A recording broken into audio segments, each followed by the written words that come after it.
are beautiful, we're irrefutable, we are omnipotent, we're militant, resilient, we're autonomous. We are the consequence, we are consciousness. We are the heartbeat of every freedom fighter who came before us, and all will come after.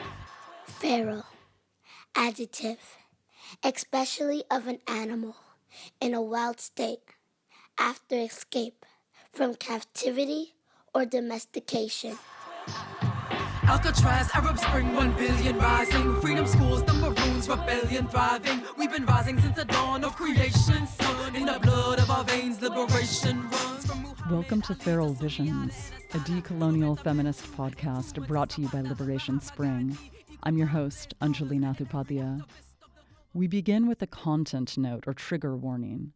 Here at Feral Visions, we go deep, and that often means courageously addressing white supremacist, imperialist, heteropatriarchal, capitalist, settler, colonial violence in order to support healing and transformation.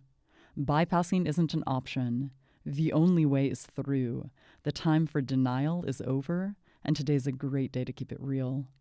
Amidst the show's focus on unapologetic truth-telling, then, please practice excellent self and community care while listening. Where we can all attain emancipation from oppression, break the chains from Haiti to Tibet and worldwide. Don't forget the resistance in our roots and resilience in our breath, in the blood of our veins. Liberation runs. We are standing on the shoulders of the ancient ones. Welcome. My name is Anjali Nathupadhyay. I'm academically trained as a political scientist, a philosopher, and a professor. I've been teaching at the intersection of political science and women's studies at universities and in community for 16 years now, just as a little bit of background for folks who might not know me. Thank you for listening. Feel free to grab a notebook and a pen. Also, if relevant, please don't feed any trolls. So to begin to dive into it, just to give a little bit of background context, perceiving with clarity is the work of a lifetime. It's not like this is something that can be comprehensively addressed in any one series. Furthermore, it's got to be breathed, lived, sensed in a way that no video or series in isolation can allow. Yet there are so many consistent patterns I've observed over a lifetime of study of colonial traps. And those are what I want to share with you in this series. So I can certainly attest to that. My family and friends and myself have been so harmed by the colonial poisoning of our perception, as has the world as a whole. We're currently experiencing crises of knowledge, the so-called information age, having folks less wise than we've ever been. Disinformation, misinformation, propaganda, and half-truths are super common these days. Folks thinking that so-called fake news is new. That last one might be hilarious if it wasn't so deadly. More specifically, we're experiencing a perceptual crisis right now. It's in this context that it's more important than ever for folks to perceive with clarity, like our lives depend on it. Indeed, they do, as do the lives of countless other species and our future generations. And not just to perceive with clarity, I want folks to respect what we know, period, full stop. Because truth is incredibly important. Indeed, honesty can be a devotional practice, because then we can act accordingly, which would help us get free. And I especially want everyday folks that are interested in decolonization, who sometimes doubt what we think we know, to take this invitation seriously. All too many of us doubt what we know. And to be clear, I'm not talking about healthy skepticism here. That's great, and more on that later. I'm wondering if this sounds familiar to any of y'all. In a time in which we so desperately need to acknowledge what we know, what gifts come from our instinct, our intuition, emotional intelligence, so to speak, embodied awareness, instead of having those gifts belittled or diminished by gaslighting. It's so vital in this moment in history for us to really have some respect for what we're picking up on. Unfortunately, this problem of self-doubt has also been technologically amplified. Us doubting what we know enables our conformity to modes of perception that were never intended to benefit us. Now, hang on a minute, you might say. This all makes sense, but what about brainwashing? My mind might be full of commercialized messages, dogma, ideology, and heaps of other storytelling that got implanted by my upbringing, or schooling, or socialization, or other just broader aspects of our enculturation. And let's be real, sometimes our memory might fail us also. And there's a lot that we might not know. Why would we ever trust all of that? It's a great question.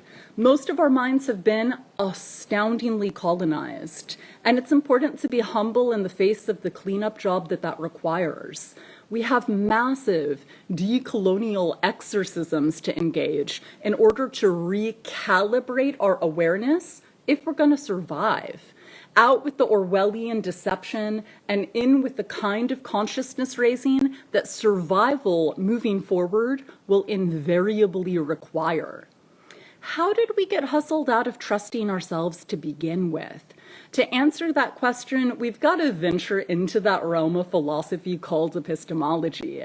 You can see this series in part as a sort of people's guide to epistemology. I'll teach y'all a little about epistemology to help us understand how we got hustled out of trusting ourselves.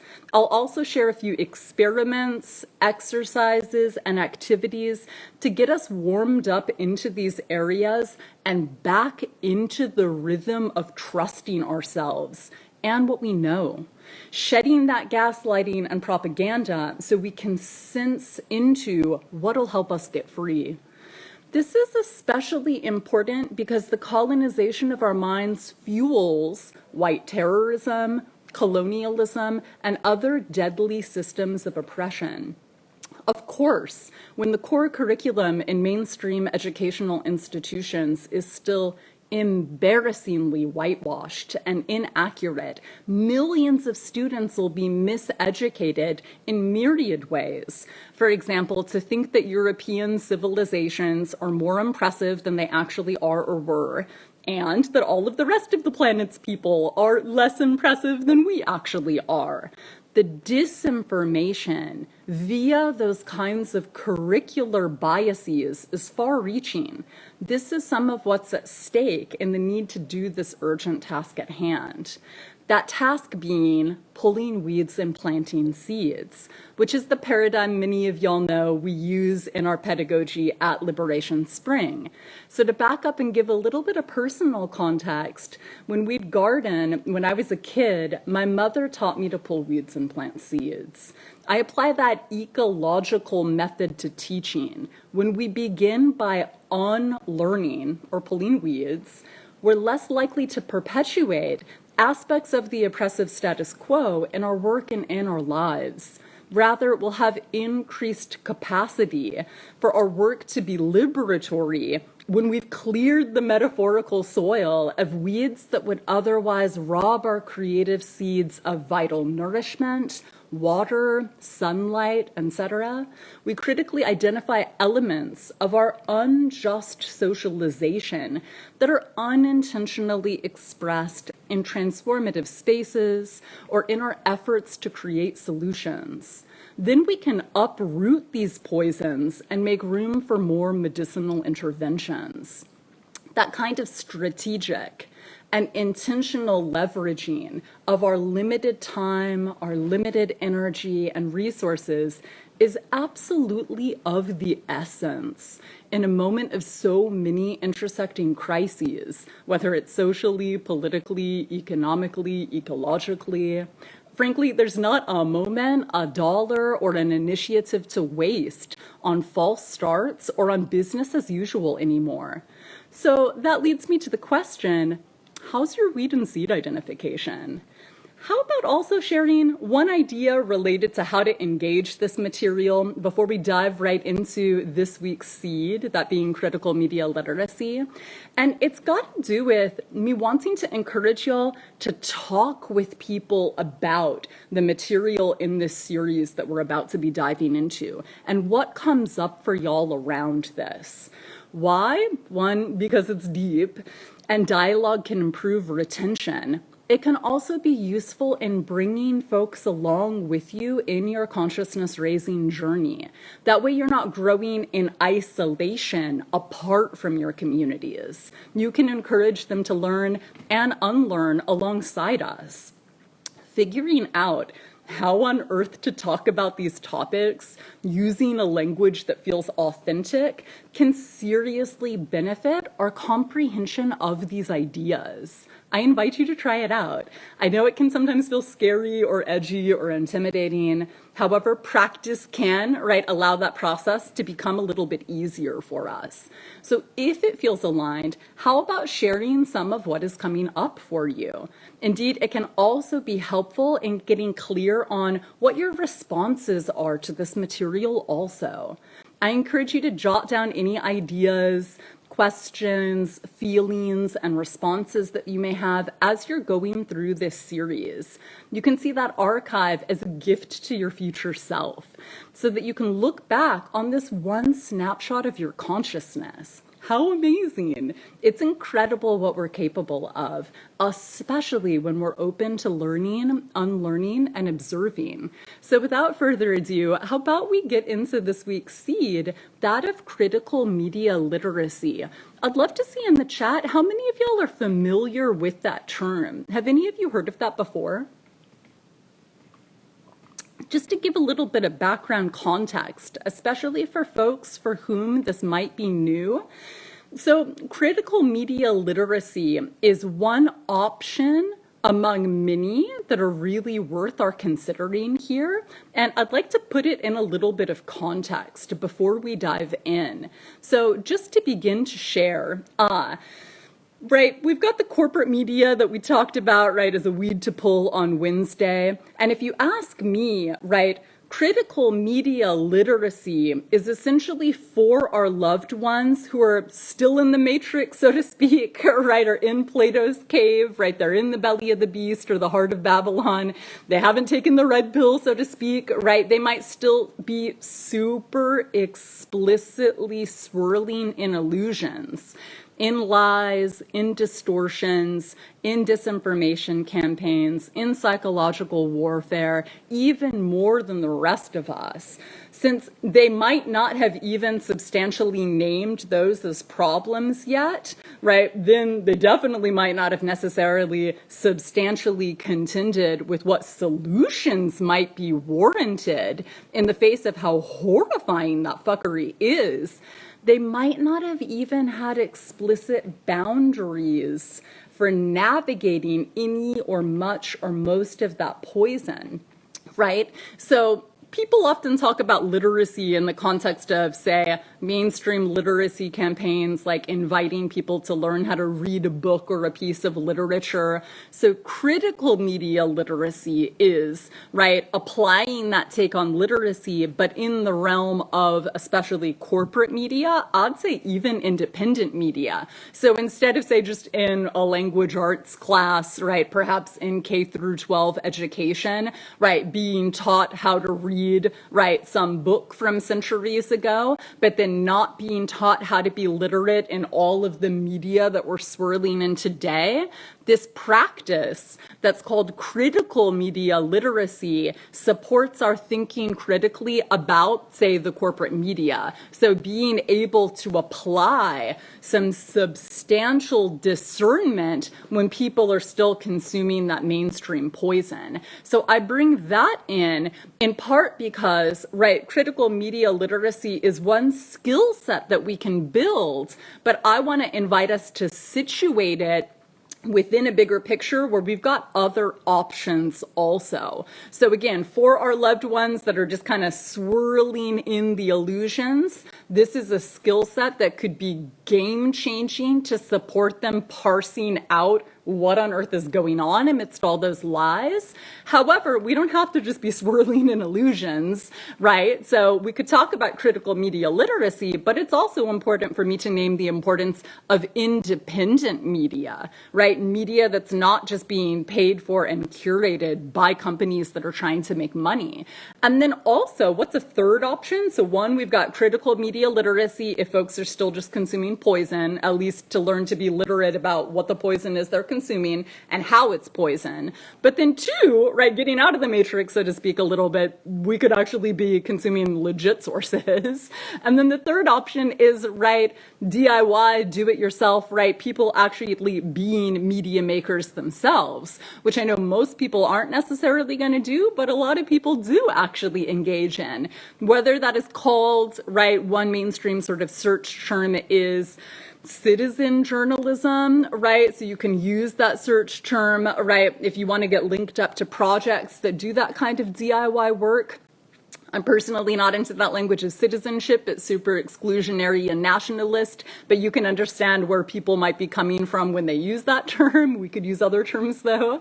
So when we talk about critical media literacy, again, how about we situate it within that bigger picture, right? And so that being said, once folks are a little more discerning, they might understand the point of, shall we say, graduating to independent media, or possibly even, again, contributing to independent media also. So again, critical media literacy is for us if we're still being actively poisoned, so to speak, right? So it's almost as if you're, right, downing activated charcoal, right, or doing some kind of cleanse, but then, right, chasing it with shots of moonshine.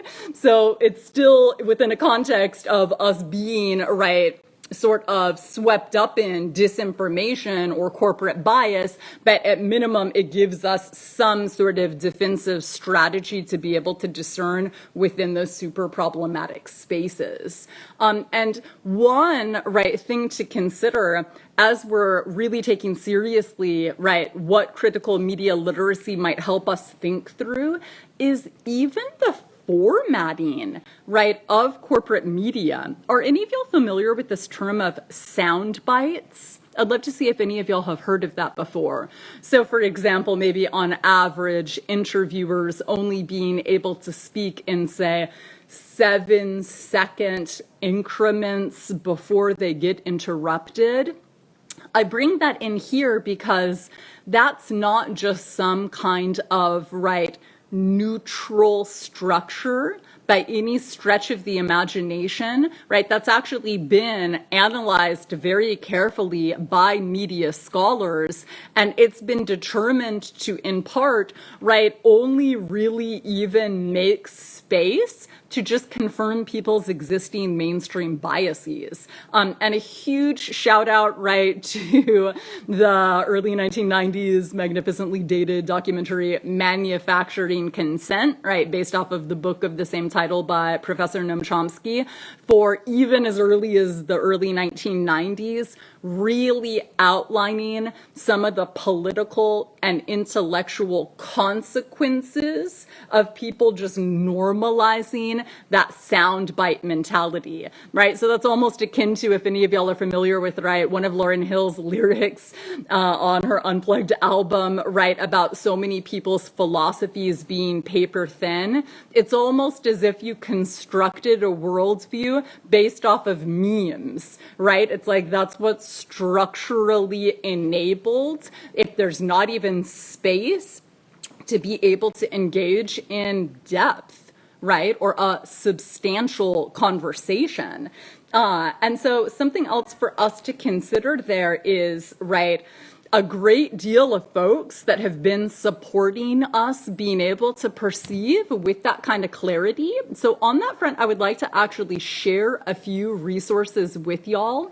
So the first one that I want to share is called FAIR, right? And that acronym stands for Fairness and Accuracy in Reporting.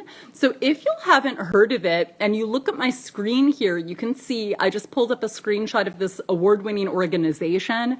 It's a national media watchdog group, right? And so they offer documented criticism of media bias and of censorship, and they've been doing that for decades. So you can see here, right, they look to essentially what the specific forms of censorship are, right? The kinds of silences and omissions that just get super normalized or naturalized within the corporate media. And they've got a resource that I'd like to invite your attention to that's called Counterspin. It's a news show. It's also available in podcast form, that every single week looks at some of the major stories from the previous week and then actually breaks down for us. Did you see how the corporate media wasn't asking this question and they weren't talking about this question, right? Or considering what are the perspectives that were just given airtime? Like in talking about evictions, were only landlords being interviewed, but not tenants? What does that mean in terms of the kind of ideas that might have been promoted, right? And inviting us to really take seriously some of those omissions. So like you can see here, right, highlighting censored stories and exposing biases and inaccuracies within corporate coverage. For example, examining the power of corporate influence, right, and the role that structural sexism, racism, homophobia, and other forms of oppression play in the way that stories get curated within the corporate media, right? So I really invite y'all to check out this show if you don't listen to it already, even say maybe just for a month to begin to get a sense of what some of the kind of critique is that they share in their interpretation of critical media literacy. And there's another, right, major player, right, within this field that I would like to draw your attention to called the MEF, or the Media Education Foundation. And this is an organization of educators that specifically do work in the field of critical media literacy. So you can see here, right, they produce and distribute documentary films and other education inspiring critical thinking about the social, political, and cultural impact of mass media within the settler colonial US. So if you want to take a moment to write down the names of these organizations and projects, I sincerely encourage you to do so that you can check them out later. And I'll share one more at the moment, and then we can talk about critiques of some of them, because these folks have got their biases, and that's important for us to be truthful about also. And it's the website, or I'm sorry, the podcast Citations Needed. You can see here in their description, right, they say that they're a podcast about the media, power, PR, and the history of bullshit.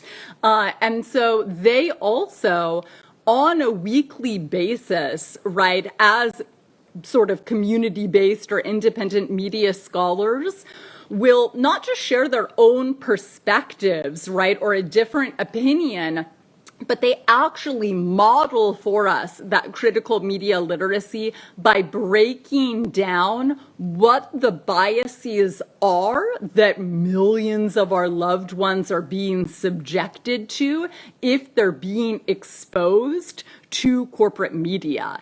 And so just wanting to put that out there also in case y'all might not be familiar with, right, some of these massively, right, substantial critical media literacy sources. And now it's really important for me that we actually talk about some critiques of some of these sort of classically progressive or leftist approaches to critical media literacy. And one of the reasons why, if you ask me, it's so important for us to get into some of that is actually encapsulated in an excellent question that I received. So let me pull this up real quick. So Bex, who uses they, them pronouns, asks, I'd love to know if you think there's any value in critiquing corporate news sources or media. And if so, what steps a critic could take to stay sharp in the face of propaganda? So again, is there any value in critiquing corporate news media? If you ask me, absolutely. And here's why, right? Because that's actually the sort of loudest voice within the mainstream culture, unfortunately. And so to give another example, right? So often when people talk about some horrifically problematic system, for example, the surveillance state, some people's response might be, and let me know if you've heard of this before, like, oh, I'm just gonna, right, flee to the forest and create a commune and just totally drop out or check out, so to speak, of the mainstream system, right? Big Brother is terrifying. I'm over it. I'm out of here. And many, right, LS participants have heard me respond before to that. You can bail and forget about Big Brother, but I promise Big Brother has not forgotten about you, right? And of course, we can also ask who even has the privilege to be able to check out like that. So you see how that actually, right, just checking out of and not engaging problematic, right, mainstream institutions, right, or we could say hegemonic institutions, to be a little bit more specific, is just leaving that work, right, for other people to have to deal with, right? It could be seen in a lot of instances, frankly, as a form of negligence, if you ask me. I know many of y'all have heard me use the term political negligence before. It's like, that's stressful and problematic. I'm not going to deal with it. I hope somebody else does, right? It's not actually addressing the problem. It's not actually seeking a solution. And then that actually makes things harder for the rest of us that are actually then left with less support or less comrades, right, or accomplices to handle the problem.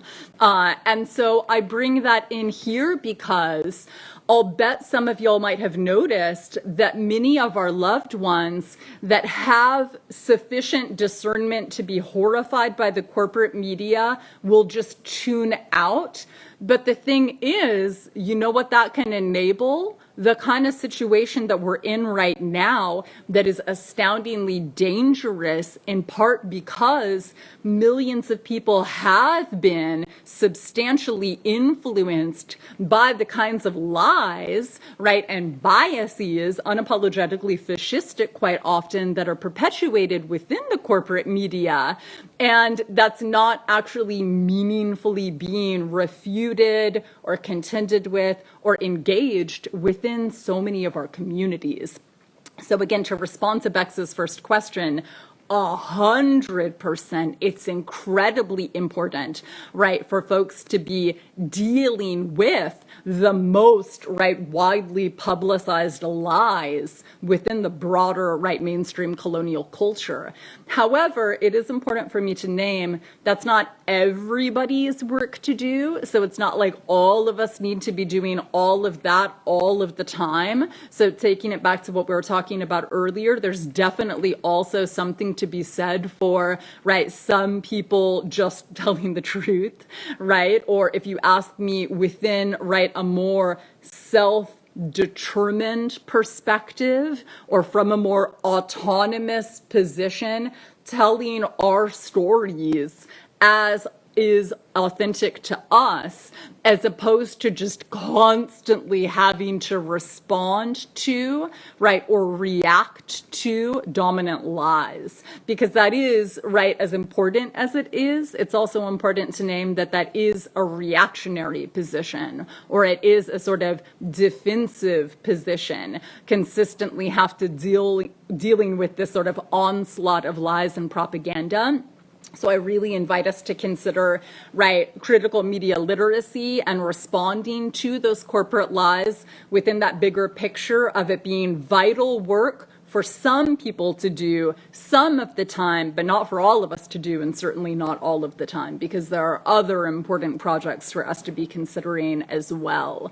And so on that front, I know that, so in addition to some of those resources I was just sharing, like the Media Education Foundation and dozens of their documentaries, right, Fairness and Accuracy in Reporting, and their podcast Counterspin, and Citations Needed, it's also important for us to talk about a bit of a critique of Democracy Now! So even though I've listened to their show, right, almost every show, more or less for almost 20 years now, I have substantial critiques of the show. I'm definitely taking it like all of these resources, not even just with a grain of salt, with a bag of salt. So how about, again, in terms of that engagement, like really breaking down what's potentially problematic, we get into a little bit of that, right? So I would actually like for us to listen to a little bit of an excerpt of one of their shows from last month, so from September 10th, 2020, when they're interviewing Professor Harriet Washington, who is the author of the book Medical Apartheid, The Dark History of Medical Experimentation on Black Americans from Colonial Times to the Present. And I want to bring in this clip so then we can begin to talk through some of the things that I would especially like to invite our attention to in terms of, say, a critique of Democracy Now! And some of these other progressive and leftist sources. So in this particular clip, just to give you a little bit of context, they're talking about, right, President Trump's administration's, right, Operation Warp Speed, which is trying to push out, right, COVID-19 vaccine within the next month prior to the settler colonial presidential election, and how many people are concerned for a variety of reasons, especially about, right, the safety of a vaccine that's actually being rushed within the context of a project that's called Warped Speed. And so the host, one of the hosts, Amy Goodman, asked a question specifically about communities of color being, right, skeptical of this vaccine and using this language of being so-called anti-vax. And here is a little bit of the response that Professor Harriet Washington shared. So if y'all are able to listen to this brief clip, it's at the very end of the show. So unfortunately, we're only able to hear just a brief little excerpt, but let's see how she begins to respond. I think it's really important in terms of domestic issues, and that is that we are framing this conversation erroneously.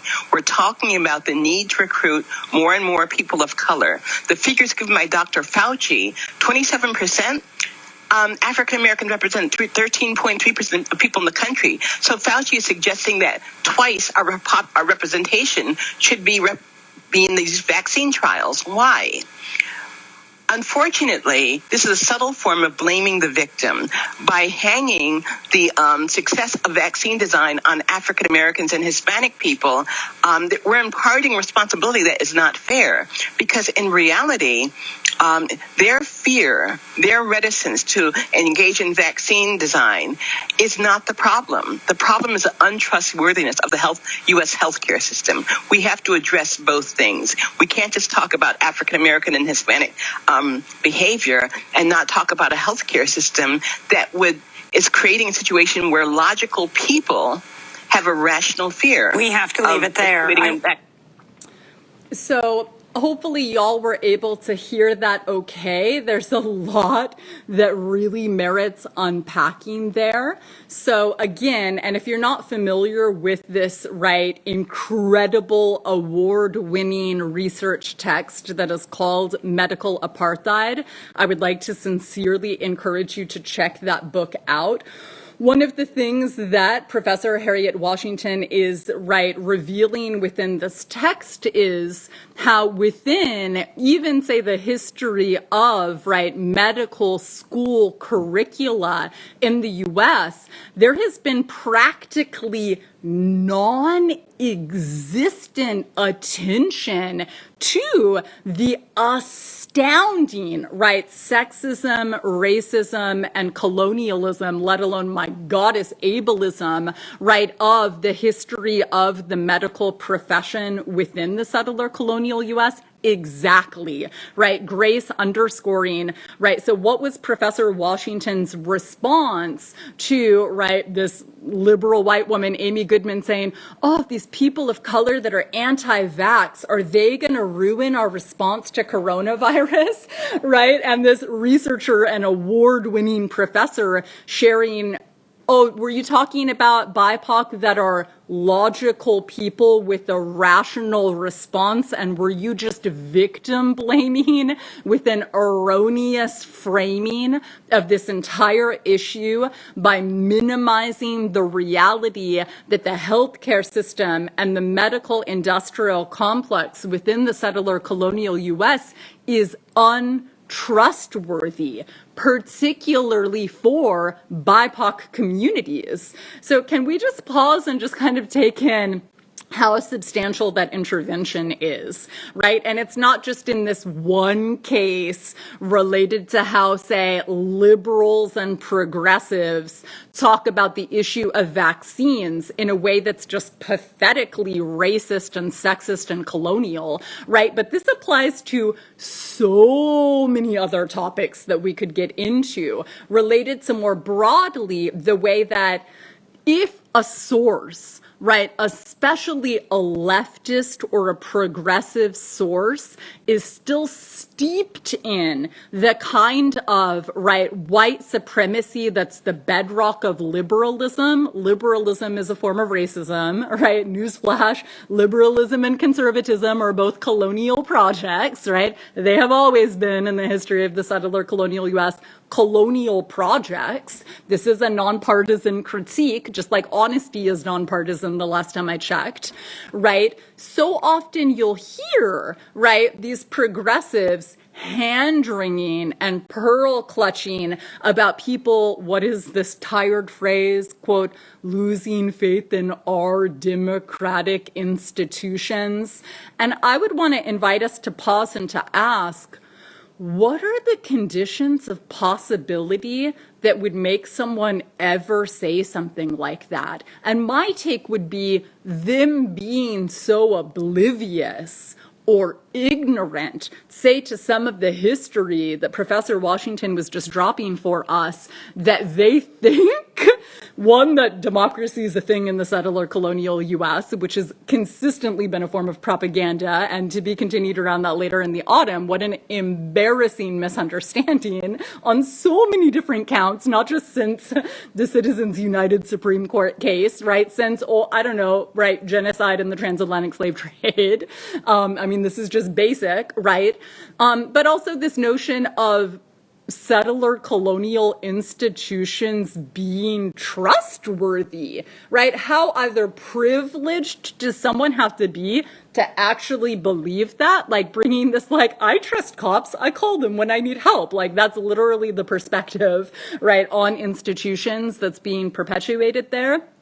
Or two, maybe someone's not just ignorant, or oblivious about this. Maybe they're actually being malicious, Or maybe they actually have some kinds of agenda, whether it's malicious or otherwise, or maybe they're just pandering, they're trying to get theirs within the system, so they're conveniently sidestepping particular inconvenient analyses that are less likely to get them a Ford Foundation grant or something like that, So again, this isn't just about one isolated interview.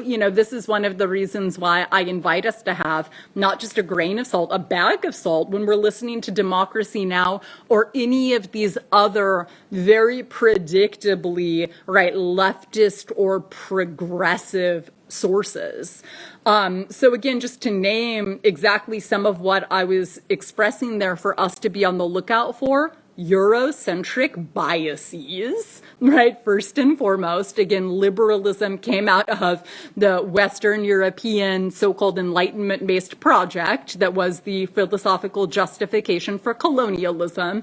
Liberalism is a colonial project. Liberalism is a form of racism. And I know that's easy for me to say as a former political science professor that teaches the history of political thought. I know that that's something that if people haven't studied carefully might sound surprising or might sound a little wild to hear me saying. Tons of rad resources that we could, right, study to delve into that research to understand for folks for whom that isn't obvious yet. And so, again, with this in mind, why on earth would we be wasting our time on these resources? One, because a ton of these progressive, low-key partisan, like think the Squad or Justice Democrat sources have a whole lot more money and support for cultural production than decolonial and grassroots projects. So right now anyways, and even though that desperately needs to change. So here are some, right, unfortunately annoying examples of what I mean by that kind of predictable bias, right? Being likely to hear people lamenting about a vulnerable so-called democracy, right? Which is just disgustingly invisibilizing. What do I mean by that? How many of us and our ancestors would you have to ignore to believe that kind of trash? Right? Like liberalism, since the history of liberalism, hasn't been centering and prioritizing the most privileged among us.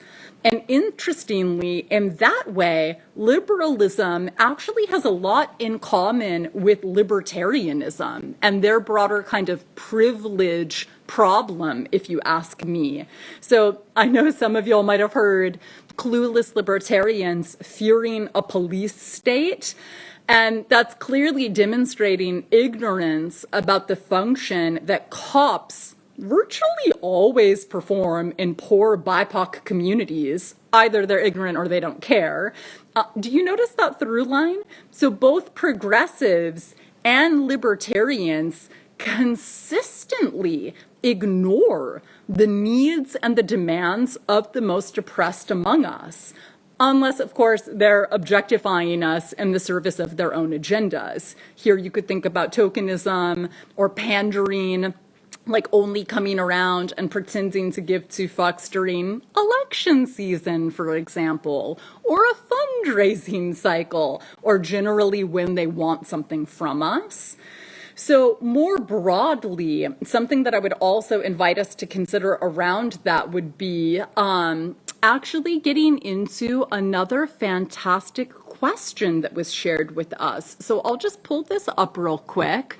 And if you're able to look up my screen, okay, you can see here, right, this question around thinking about critical media literacy and how so many great potential allies are distracted into spending all their energy worshiping, quote, legitimate, end quote, sources of info, could be governmental, perhaps it's corporate media, rather than reading between the lines from media and gleaning what's actually truth. For example, right, and referencing a local Louisville, Kentucky news article about a revelation in the case of the murder of Breonna Taylor, right, where so often people, right, aren't receiving that vital news coverage from the corporate media, especially related to cop cover-ups, so they're not able to see how, quote, criminal, end quote, law enforcement is actually being in this case, but instead maybe, right, solely focusing on arresting cops or something such as that. Thank you, by the way, Grace, for this question.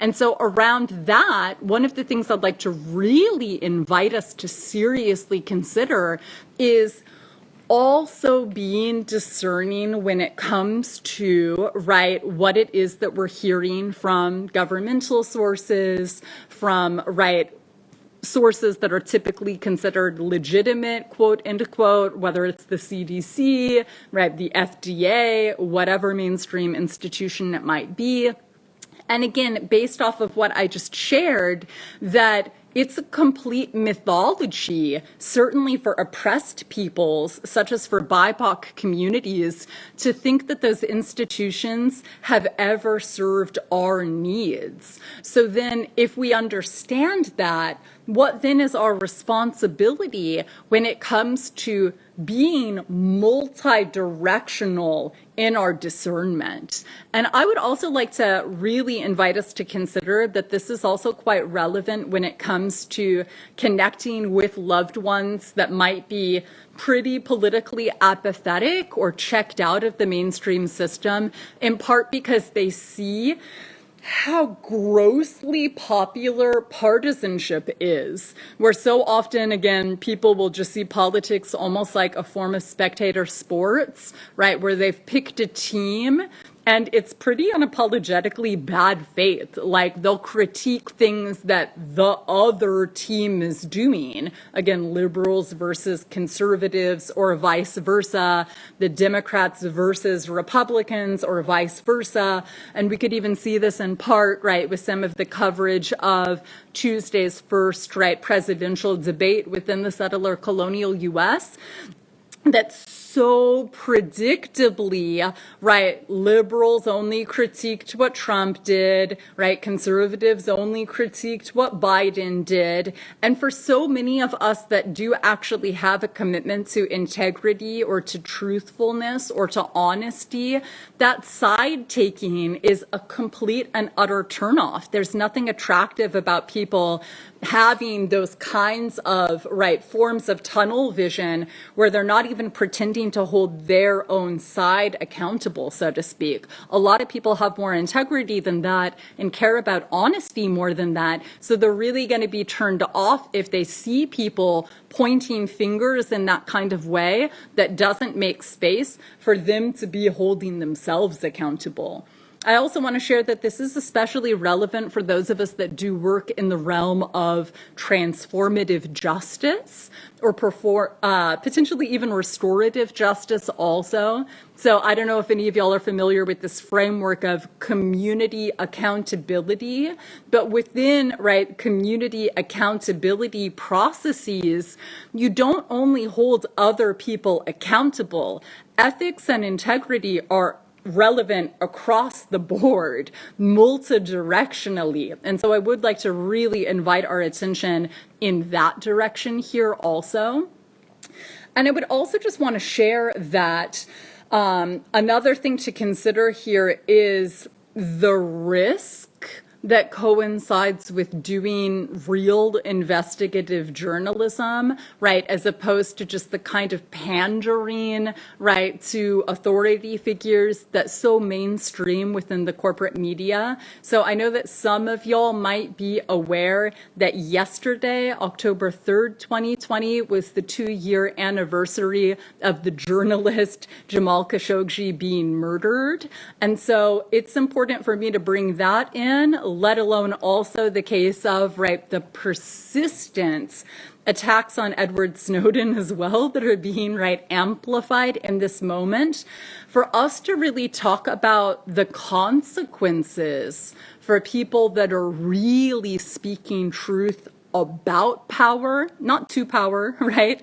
I appreciate that intervention from Chris Hedges. It's not talking about, right, speaking truth to power. Power knows about power, right? Or authority figures more specifically are well aware of their own sketchiness quite often. But us within our communities speaking truth about power, right? That's a form of risk taking that so often, right, is accompanied by substantial consequences. So I also want to just name that real investigative journalists get assassinated on a regular basis all over the world. It's not about, right, in this cult of celebrity, right, or in this horrifyingly capitalist influencer culture, people like Rachel Maddow that are millionaires, right, that are somehow pretending to be journalists and not just to be repeating talking points, right, as the kind of lapdogs that they are, so to speak, right, of these, right, corporate and political authority figures.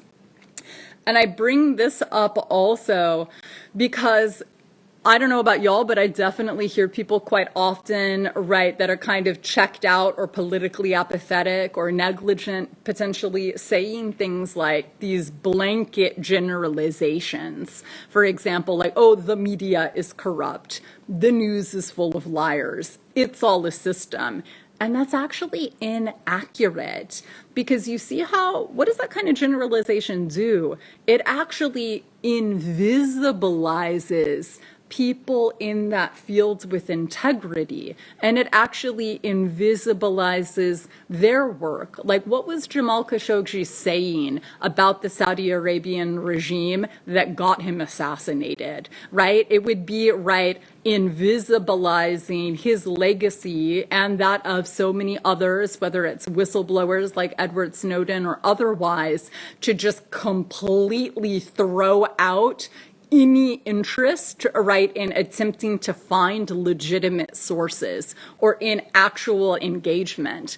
And that can almost veer into something we're going to talk about later this autumn, right, that is cynicism, almost getting a little jaded by how, let's be real, disgusting so much of the mainstream culture is, that then it can almost not make room to honor that, right, some people are throwing down with substantial risk to be decent human beings in this moment. And if you ask me, it's really important that we take, right, recognizing them and one another seriously. And so just wanting to, right, bring that piece in also. I'm curious to get a sense of, based off of everything that we have been getting into here, some of the other questions that y'all might be sitting with in the moment. So if you would like to share any more based off of some of what we have been getting into just now, please do feel free to do so. And I would also want to, right, while I'm giving y'all a moment to get into that, right, just to share another sort of idea related to integrating some of what we have been getting into. It's also really common for people to talk about, right, the corporate media by misnaming it the mainstream media. And to me, I really just want to invite our, right, intentionality around that languaging and encouragement for us to be a little bit more specific, for us to be a little bit more accurate in our languaging. So a lot of people want to be mainstream. And so that kind of bias, right, could encourage some people towards something that gets called the mainstream media. But the thing is, corporatism isn't actually mainstream, and it arguably shouldn't be, especially for those of us that take anti-fascism seriously, like this historical moment absolutely warrants. And so I really want to encourage us to also be just a little bit more intentional with our language. If we're talking about the corporate media, like, for example, ABC, NPR, MSNBC, Fox News, CNN, to call it the corporate media, to not call it the mainstream media. Because again, if we call it the mainstream media, that might in part, right, one, is inaccurate, but then two, it could lead people to identifying with it a little bit more than is actually appropriate or warranted.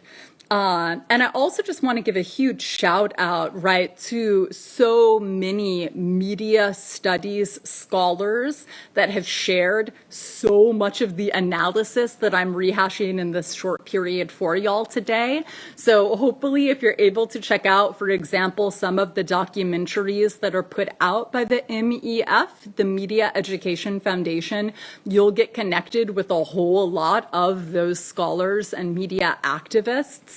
And again, when you get into some of their materials, please do consider that heads up I shared with y'all earlier, that there's going to be a lot of very predictable progressive hand-wringing about threats to, quote, our democracy, end quote, that are, again, patently colonial, like so much of the progressive movement in the settler colonial U.S. is patently colonial. And again, racist in the sense that I mentioned earlier, that it's invisibilizing so many of our stories and that of our ancestors to lie by calling the U.S. a democracy. So, of course, right, again, they're not centering decolonization organization, and in that way they're also not being feminist, and that's super important for us to take seriously. And again, they also have done a substantial amount of work, right, putting out on the table some of these concerns that do actually really merit our attention, if you ask me. I'd also just want to share, right, as a little heads up, right, especially, right, if you're not principally looking at, say, activist live streams, right, or coverage from local grassroots organizations, just to keep in mind that independent sources will also have their biases, right? It might just not be that they're getting censored by corporations that are buying advertisements to fund their projects. And so, again, on that front, it's not to say that all independent media sources are necessarily better by any stretch of the imagination than corporate media. It's just when it comes to following the money, collecting those receipts, and, right, discouraging the likelihood of our mind having even more corporate talking points implanted in it than is already the case, right? That's where independent media can be really beneficial.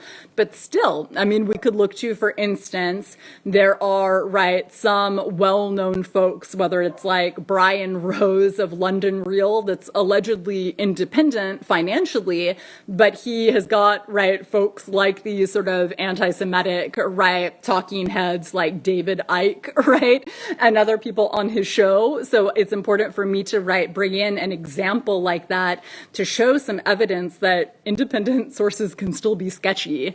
So again, not to just create some sort of convenient, right, binary where it's like, oh, I'm into things that are independent, and then I'm not discerning because they're independent, right? Someone can be independent and still be anti-Semitic, right? Can still say terrible things like, I think Black Lives Matter is just some kind of, right, Russian propaganda, or the kinds of things that you see in some of those sources. Or similarly, unfortunately, right, the Intercepts podcast Systems Update with Glenn Greenwald is an example of someone that, you know, it's not corporate media. And at the same time, right, Glenn Greenwald has unfortunately been sharing some just very predictably progressive perspectives that are just so patently rooted in white supremacy, right? Centering liberalism, right, in a way that, I'm going to use this term intentionally here, is irrationally, right, sort of gullible in having faith in governmental institutions and mainstream institutions in a way that some of us don't have the privilege to buy into, right, or know our history and understand current affairs too well to be able to be naive like that around, right?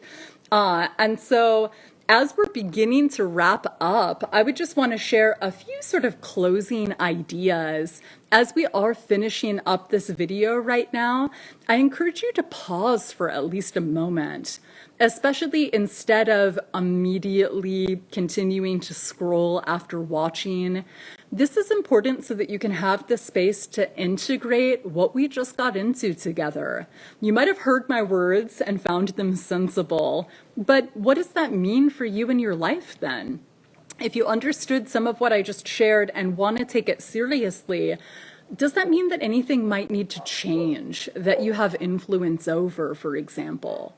Please remember that not everyone is going to understand the journey that you're on right now. So, for example, if some of y'all have watched, right, this show, The Social Dilemma, that was just put out by Netflix, that's a very, right, typical example of a liberal perspective of hand-wringing about, right, some people becoming more critical of mainstream sources, and consistent with so much of what I shared earlier, right, liberal producers of that documentary perceiving that as problematic, which again, if we're critically thinking about their partisan bias, we can anticipate from a mile away, of course they would perceive that as a problem, and of course they wouldn't have a decolonial understanding of how astoundingly beneficial it is for more of our folks to have, right, some judicious skepticism about corporate media sources. And again, if people don't have any decolonial decolonial or feminist framework, we can anticipate from a mile away that they would just perpetuate that predictably liberal hand-wringing. Again, if they are oblivious enough to actually have, right, belief in those oppressive and unjust institutions, so they're trying to essentially bully all of the rest of us into them, and they don't have, right, the analysis to be able to recognize healthy skepticism that's providing some robust pushback. And so, of course, that kind of liberalism and other mediocre forms of oppression are super popular. And I invite us to remember what we know in the face of those kinds of echo chambers. And so I'd like to encourage y'all to, again, take that moment as we are parting ways right now. Maybe you want to look up some of the materials that I shared. I'd sincerely encourage you to do so. And please feel free to let us know in the comments what you found most evocative. Thank you all for listening, and I absolutely hope to see you next week for some more weeding and seeding. Thank you all.